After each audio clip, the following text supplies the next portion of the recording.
lana ngifuna sibuka abantu abawu2.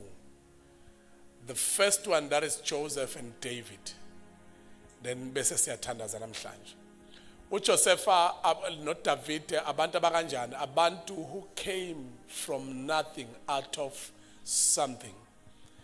They came from poverty, but uNkulunkulu wayisebenza ukuthi babe nakho konke.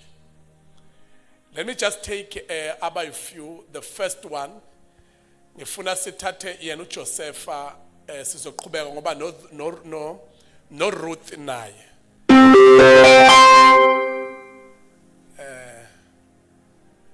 No Ruth. Oh, amen. No Ruth naye waqhamuka from nothing, but she ended up uRuth naye esenezinto esebalwa nabantu abarish. But let us take uJosepha.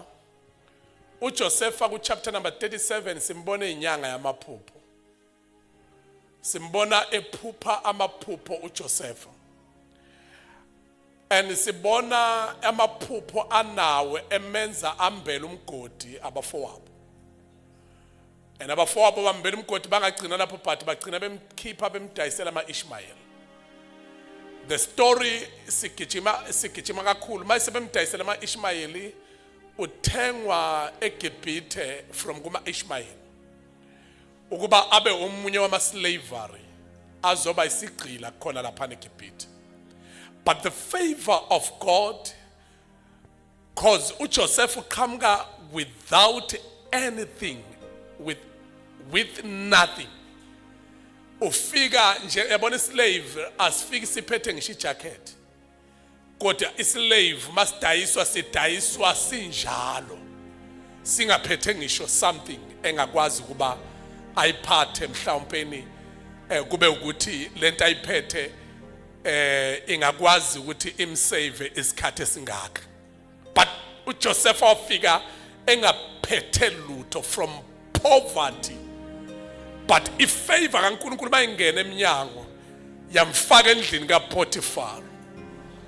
Then mayifika endlini kaPotifar from slavery to the house of the master. Wayongena endlini kaPotifar. And kuyimndlu kaPotifar wenza ukuba yonke into ayithintayo ngesandla ibusiswe, izitsha mayiwasha yonke into ishine ibe nesibusiso. Up until umkaPotifar saw lento engabonwa ngabanye, kodwa manje amdidisa wafuna ukulala naye, wabaleka waboshwa, wafika ejele waprofeta wenza yonke into. Waphuma kanjalo kodwa wayesekuthi ephakathe ejele the favor ngifuna ukuthi siye kule nkulumo ekhulunywa uFaro. The favor of God yenza ukuba ngaphakathe etilongweni uJosepha ube ngasaphumi wenza uNkulunkulu kuphuphe uFaro ngaphandle iphupho. Ngesikhathi uFaro ephupha iphupho ngaphandle kwadingeka an interpreter. Kanti leli phupho eliphupha uFaro li way out indlela uNkulunkulu aveza ngayo noma afuna ukuvela ngayo. Let me put it in that way. Yindlela uNkulunkulu afuna ukuvela ngayo esebenzisa uJoseph. And iBhayibheli lithi bacinga ukuthi ubani ongakwazi uinterpreta siyasazi story. They failed up until wakhuluma lesi statement umFaro wathi uma singathola umuntu onomoya kaNkulunkulu sekuhluleka izanusi ongakwazi ukinterpreta leli phupho. Wayisenza ivow. Wathi le vow that person oyokwazi ukinterpreta leli phupho. Wathi there is one thing engiyoyenza kuyena. Yena uyoba mkhulu kunabo bonke abantu. Uthi uyakuba mkhulu ngamanye amazwi yondlula ama-levels onke empilo aze afike eduze kwehlalo. Something ofuna kuyinotice ukuthi there is no one ofike eduze kwehlalo easily, but umuntu ofike eduze kwehlalo kuyajulukwa ukuthi ube umuntu oseduze kwesihlalo. It is the same thing that there is no one okwazi ukuthatha the grace of God or the glory of God. Umuntu ofuneka asondela athathe noma ngabe inkeshezana ye-glory. Uyajuluka akabe umuntu onoma nofana nabantu bonke. Kodwa kuba umuntu oshaywa izinto nohlangabezana nezinto kanti zimsondeza eduze kwesihlalo. Izulu limethemba limethenjiswa ukuthi ukwazi unqoba izigaba eziningi ukuze afike la khona ngoba akusondeli noma ubani eduze kwesihlalo senkazimulo. Kunama qualifications ofuneka ube nawo, kunezinto ama qualities kunezinto ezithile ofuneka ukuthi ube nazo ngaphambi kokuba wethenjwe ngokuthi ube seduze kwesihlalo. Uthi ke uFaro leli phupho engiliphuphile kumina lisho into enkulu kakhulu. Uthi leli phupho kumina lisho ukuthi angikwazi ukuqhubeka as usually nombuso kuqhubeke ama activities ala imbusweni kungekho umuntu ochazela into engiyiphuphileyo. Uthi ke uFaro lento engiyiphuphile ibiza ukuphila nokuqina kwalobukhosi ngoba ubukhosi bami bungantenga uma ngingazi ukuthi leli phupho lichazana esikhathini esizayo. And the Bible lithi there was no one who was found ukuba akwazi ukulichaza leli phupho. But the price was paid before a person interpret. Uthi ke lowo muntu oyokwenza njalo uyondlula zonke igaba zempilo aze afike eduze kwami. Uthi ke uyofika ehlalweni kodwa ehlalweni kuyoba yimi ngaphezulu bese kuba uyena eduze kwami. Sengathi ungamtshela seduze uthi makhelwane nansi into kaNkuluNkulu yokususa umuntu ongelutho kodwa amendlulisa izigaba zempilo aze amenze ayomfaka amhlalise eduze komuntu ophethe umbuso rich. Ngoba lo mbuso kaFaro kuthiwe eKhenani babengenakudla kodwa eGibhithe kwaba khona ukudla. Kusho ukuthi ngamanye amazwi lo mbuso isihlalo sawo kwakuyihlalo esicebileyo.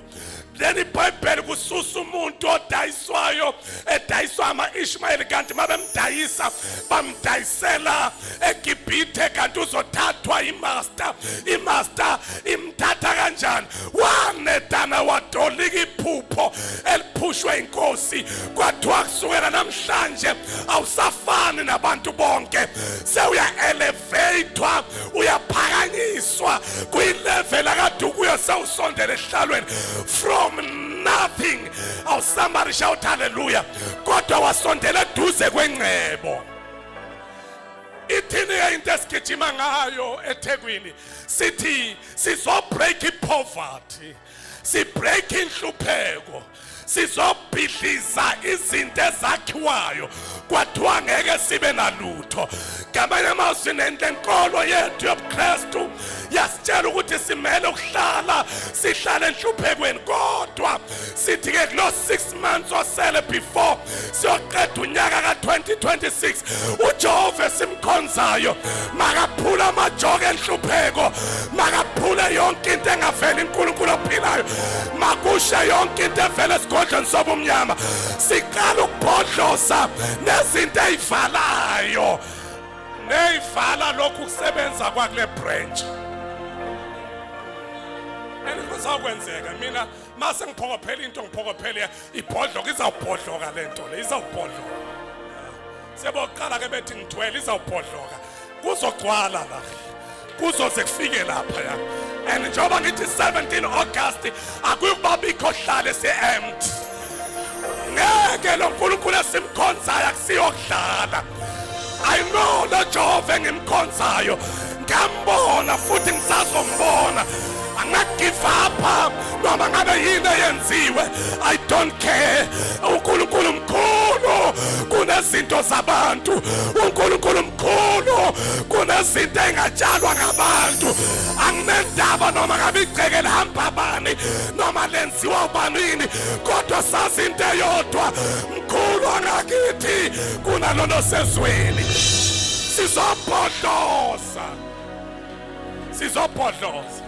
tshela seduze uthi sizobhodloza from nothing to something, from poverty to riches, from the spirit of lack to the spirit of having all. Angizwa amandla abantu abathi ngizoba nakho konke ngenxa kalo Jehova engimkhonzayo. Ithi favor kaNkulunkulu.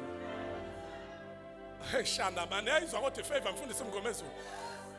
Slave sabhikama sabayini saba seduze nesihlalo bekhona kade bephambili kodwa kwafika umuntu ongelutho oqhamuke enhluphekweni.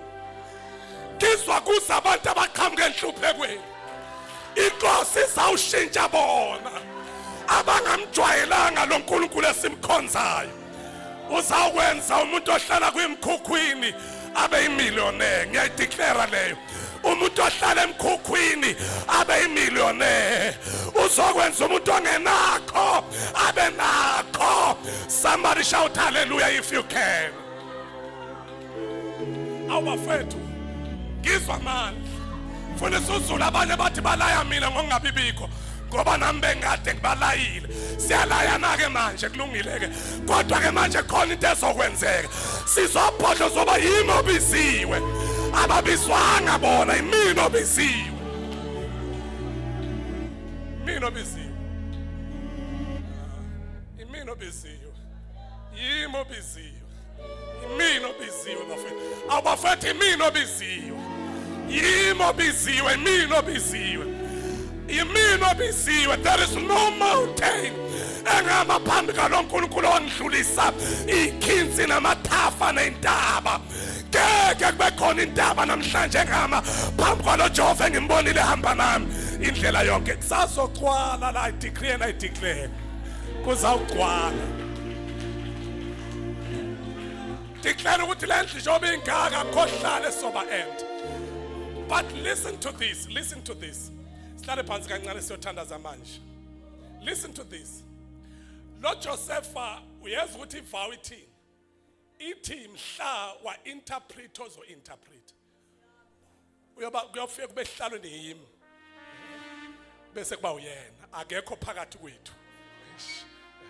Kodwa hlalo kuyoba yimina. Bese kuba uyena. Bese kuba abanyeke.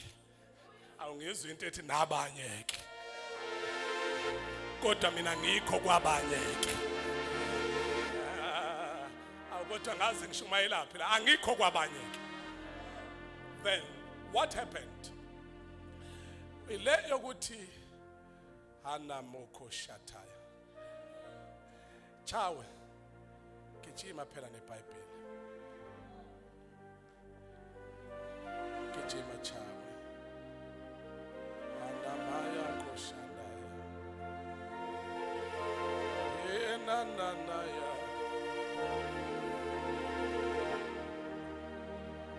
Cela uye uhlehle kancane 40 verse number 8.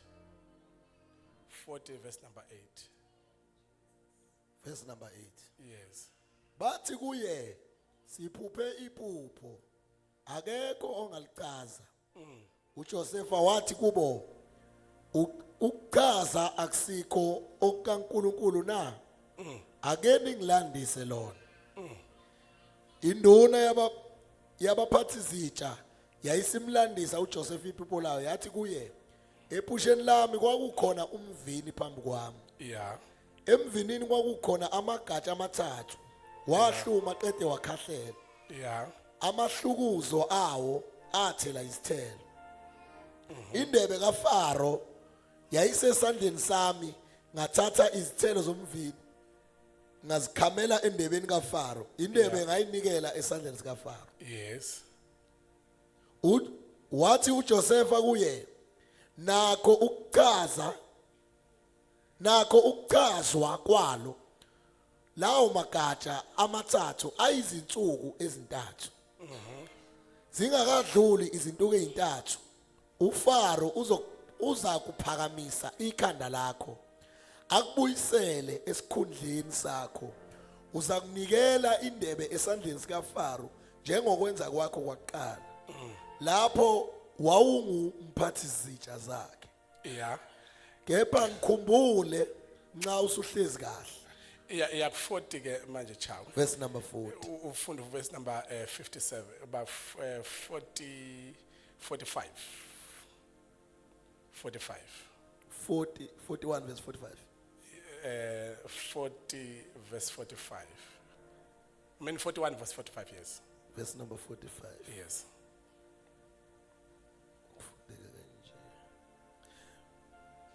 uFaro waqamba igama lika Josefa ngokuthi uSefenathi Phaneya.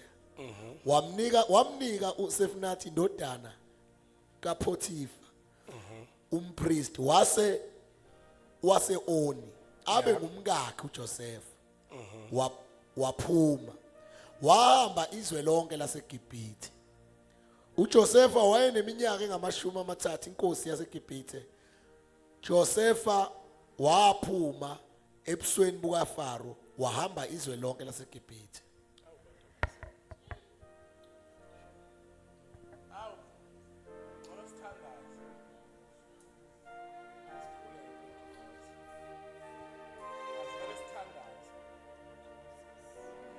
Waphuma wehamba ini? Lakephi? laseGibhithe. LaseGibhithe. Waphuma wahamba izwe lonke laseGibhithe. Mtshela sethu uthi wahamba izwe lonke laseGibhithe. You know ukuthi lelizwe lonke alihambayo ubengenayo ipower bengekakwazi ukulihamba. But there is isethembiso esithi uyoba. But when you check chapter 45, then uzokutshela u45 ukuthi uma seveza ekhuluma namafowabo uthi mina nginguJoseph igama lami. Abafowabo sebefikile bengamboni. Ngicela uunderline lento le. Ethi ke njengoba nguJoseph ayilo mfowenu enitshe ethi nambulala kanti uNkulunkulu wanqaba nami. Wayinqabela ukuba nginilondoloze ngesikhathi esinje sendlala. But bese ngidlula nansi into. Bathi laba uma sebembonile ethi landana ubaba. But there was a debate kanjalo no Benjamin nani. But ubaba mase kufunekeza. Bathi siyawuphila kanjani la. And ubaba usemdala futhi wakhaliswa uJoseph mhla ehamba. Akazange be right ngiyacabanga ukuthi mhlawumbe washawa istroke noma kwenzalo kodwa khona into ezamhlathisa phansi ngoba wayemthanda uJoseph. But since ahamba ubaba waqala ukungabi right kusukela ngalelo langa mhla kufa umfowethu uJoseph. Then bayiveza ke yonke into. But ngicela ubambe nansi into. Usethi ngeke nenziwe lutho hlala nje la ngicela ukunibhukhele e-guest house. Nizovuka kusasa nihambe. Nibuye nobaba. Ngizonibhukhela i-guest house uthi nilale la. Uthi mina uNkulunkulu uyenzile ukuba ngibe uNkulunkulu phezulu kaFaro. Kodwa uFaro uthe kuzofike kube yimi. Bese kuba wena otolika iphupho. Kodwa manje kwagibela umuntu othi from nothing to something ngoba kahambi yedwa. Lo muntu ogibela ehlalweni wavele wasusa ekuthene engabe ngaphansi even kaFaro. But wavele waphatha uFaro. Uthi uFaro akenzi lutho. Engaconsultanga mina. But uFaro mayizokwenza utho kufuneka aqala azoconsulta kimi. Ngafika ngiyislave. Kodwa manje sengicontrela ingcebo yala eGibhithe. Angekho umuntu ongizwayela ekhaya. Ngafika ngidayiswa ngaphethe lutho. Kodwa manje yimina ocontrolayo. Ocontrol ireserve ibank la khona la. Abekho abantu la ekhaya. Tshela seduze ukuthi makhelona uNkulunkulu sifuna lapho. Hana maya koshataya. Awukodwa uNkulunkulu wami nansi lencwadi engiyifuna 1 Samuel I don't know ukuthi chapter ba my God amanotham la hambe but I want to ukuba ngithathe nakho sithandaze because of our time ngizoyiquote. Number 1 ngicela umtshela sethu ukuthi nangi umuntu oyisibonele sihle sokuthi uyakwazi ukusuka entweni engekho ugcina ube yinto enkulu Tshelo seduze uthi nangu Joseph oyisibonelo sokuthi ukwazi ukusuka entweni u0 ugcine sekuyinto enkulu emhlabeni. Lokho kwenziwa ngamandla kaSimakade phezulu kwempilo yakho. Let us take another person, uDavid. uDavid uzalwa ubaba rich but ubaba wamreject emncane, and uDavid wakhule eseyintabeni. Wakhule baleka, even esegcotshiwe kodwa wakhule umuntu ohamba ebaleka. Lokhu kubaleka ayekubaleka uyakhumbula ukuthi kwenzakalani. uDavid naye wakwalahlekelwa yiyo yonke into. Wehlela laphi mfundisi uZulu? Wehlela laphi? Ikuphi lapha behlela khona lapha yana kuze kuyicave yakuphi? Adulam. Tshelo sethu uzohlele kuyicave yakuphi? Khulumani phela nifuna Adulam. Tshelo sethu Adulam. Mabefike Adulam kwenzakalani? Kwafika abanye futhi nabo beza kuye, nabo bexakekile. Kwafika abantu abaxakekile phezulu umuntu oxakekile. Umuntu obalekayo ngoba uDavid uke wabaleka esendleleni naye semgwaqweni. But chapter 16 if I'm not mistaken ncwadi kaSamuel uthi iBhayibheli wafa uDavid with the riches, wafa with honor. Kuthiwa akekho umuntu wayicebe njengoDavid, kodwa esuka kwi-rejection, esuka ezalwa kwi-rejection. But iBhayibheli ithi when he died akafanga njengokuzalweka kwakhe nanjengokodwa bekho abantu. I-past wakwazi ukuyishintsha ngoba awukwazi ukuhamba noNkulunkulu uqhubeka ube njalo. But lithi iBhayibheli he died with honor. Mhlawumbe nomunye uzocabanga ukuthi with honor uzothena wafa mhlawumbe ngoba angaze njani. Wafa ukufa okuhloniphekileyo, kufa umuntu ohloniphekileyo. Awu somebody shout hallelujah. Waphinde wafa iBhayibheli lithi egcwele ingcebo. Kuthiwa ingceba enayo wayishiyela uSolomoni indodana yakhe. Awangeke akekho umuntu la ekhaya, akekho umuntu la ekhaya sengathi ungamtshela seduze ukuthi makhelwane wazalwa warejectwa kodwa wahamba noSimakade. Ekuhambeni kwakhe noSimakade wagcina ecebile. Kusho ukuthi ingcebo ayilwisani nokuhamba noSimakade, kodwa uNkulunkulu iyona into ayifunayo kuwe ukuthi wena ungahlali phansi kwenhlupheko kodwa uhlale phezu kwakho konke. Ngizwa amandla abantu abathi I'm coming out kwi-poverty, abantu abathi I'm coming out ekwesweleni. Noma ngabe i-position engizaleke kuyona, ngizaleke endaweni ehlupheka kangakanani, kodwa ke sengishintsha ingqondo yami. Angisiyokhuluma indawo engizaleke kuyona, kodwa sengiyokhuluma indawo engiya kuyona. Ngizwa abantu abathi ngaba seLodibar kodwa indlela yami ayiphelele Lodibar, kodwa indlela yami iyakhuphuka ephalesi. Noma ngabe kukhona izimo ezangivalele Lodibar, but angiyofele Lodibar, angiyophelele Lodibar, kodwa indlela yami iyakhuphuka ibheke phezulu ephalesi.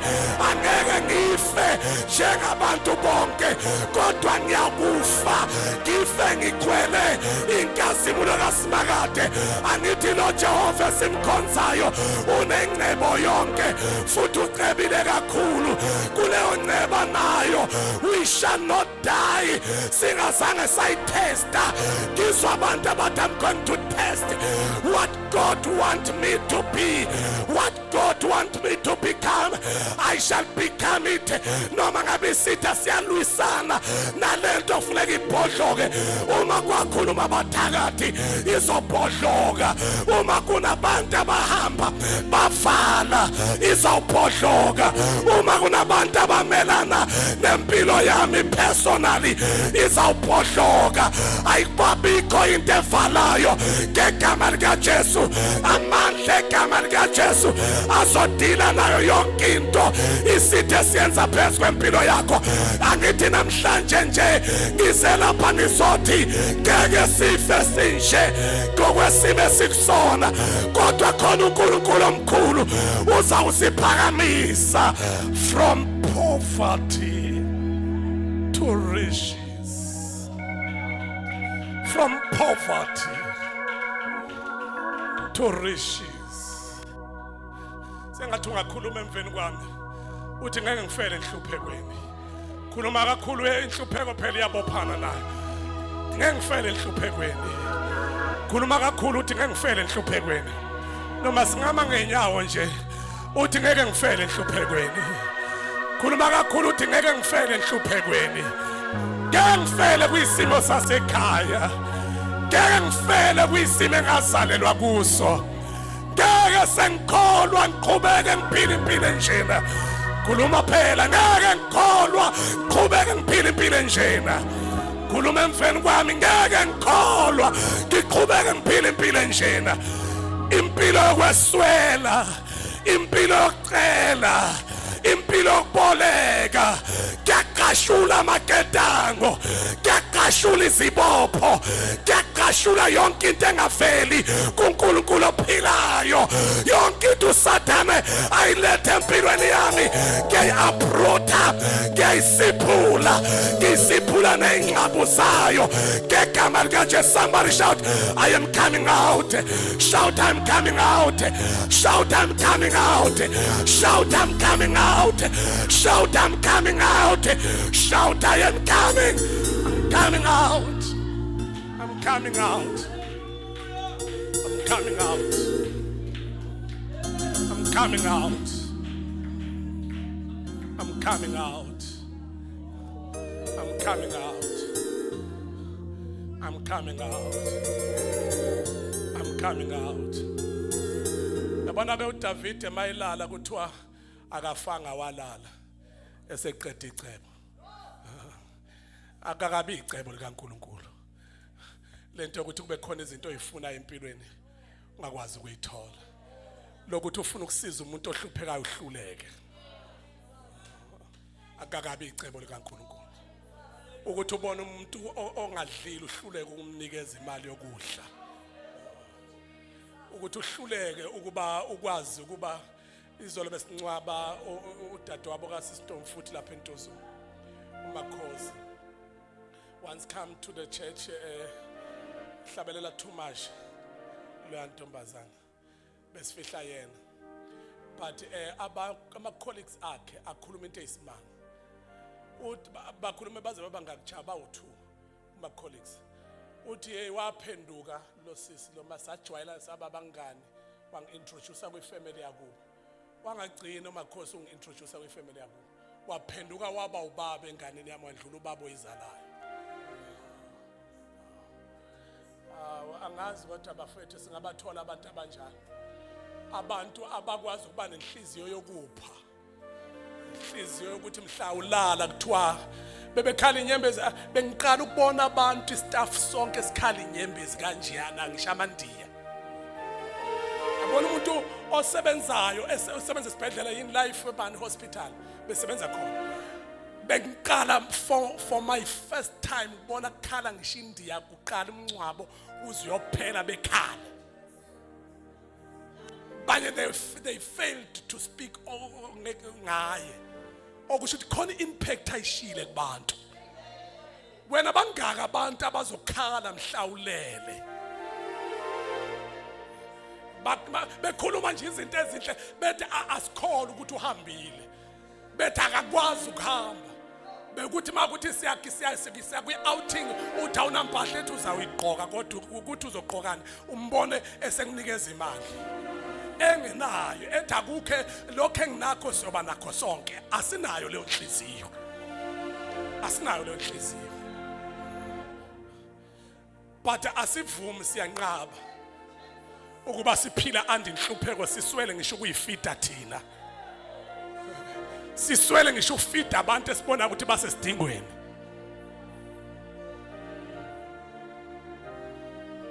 Siphamsene izandla zethu futhi sizolo uzothandaza. Siphamsene izandla zethu.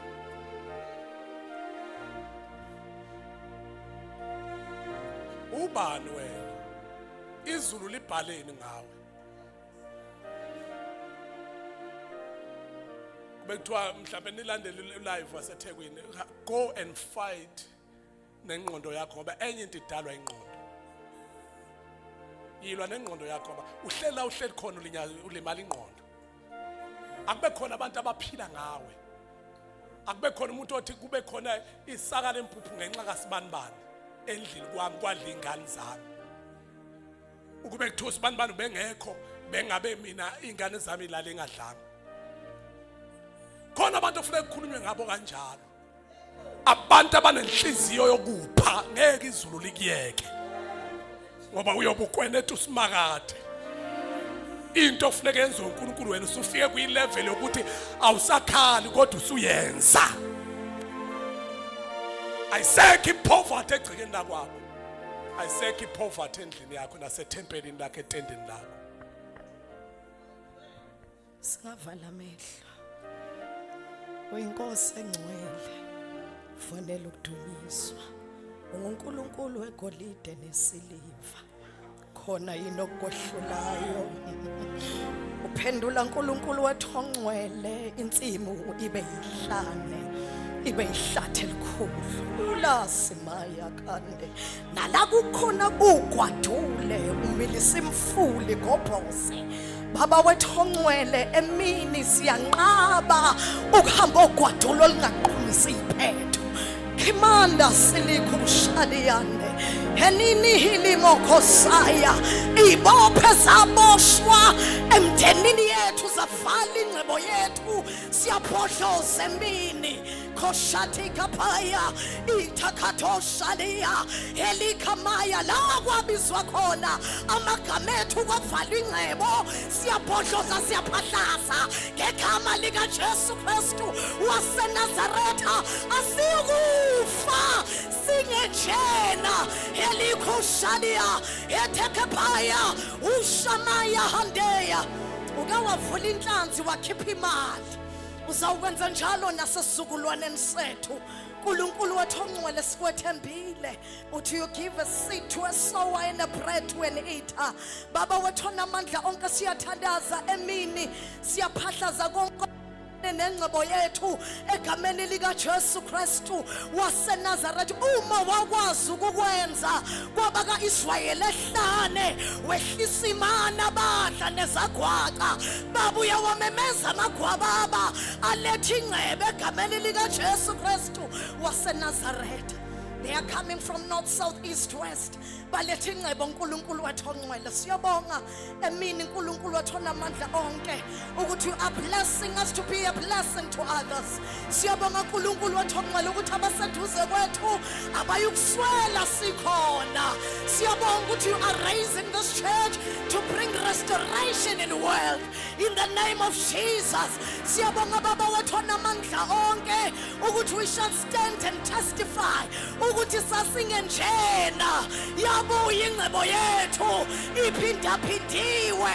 Siyabuya izinto zethu ayilahlekile helemano khoshedia ilama yakho sadia hande etekataya aliataya.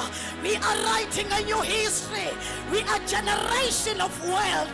We are generation of millionaires and billionaires. Father, we decree and we declare uthezwe lakho lokho esicelayo uma sikholwa surely it shall come to pass. Sibongile baba ukuthi siyaqashula nasemini uNkulunkulu wethu ongcwele.